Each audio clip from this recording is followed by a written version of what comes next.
Hi, Dr. Smith. It's Janine from ProPharma. I'm well, thank you very much. How's that son of yours settling in Australia? You must be so proud.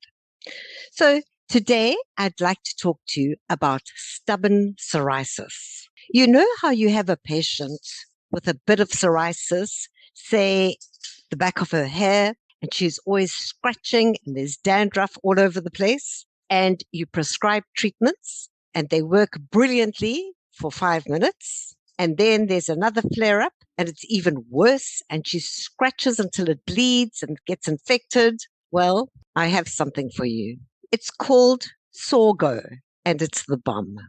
When a patient has a flare up of her psoriasis, she simply gives it a shake, points to the affected area at the back of her hair and squirts, and voila, it's really effective. And your patients will be so grateful to you. So, Dr. Smith, it's called Sorgo. Its active ingredient is clobetamol. It works by, and it won't cripple your patient financially. Now, I know that you don't see this type of patient every day, so I'll leave this little pamphlet with a picture of it so to help you remember. So what do you think, Dr. Smith? Good. I'm really excited about getting some feedback from you. So thank you so much for seeing me. Oh, by the way, did you know that Wallens Hospital is closing its obstetrics unit next month? So guys, my points are the GP or general family doctor manages so many disease areas.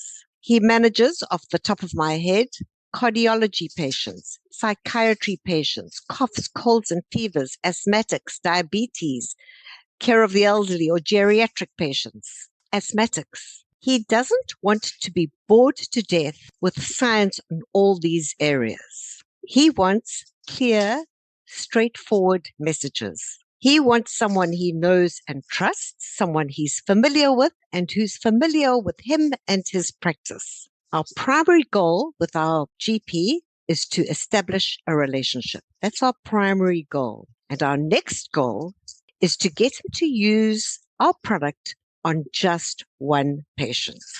Now, when we go back next month, he probably hasn't used Sorgo on any patients yet.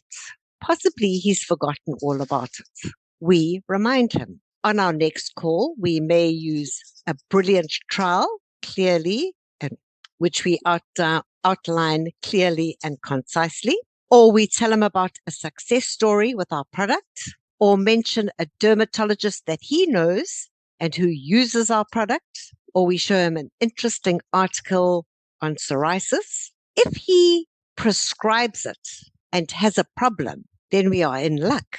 We find out what the problem is and fix it. For example, perhaps he prescribed it and the pharmacy didn't stock it.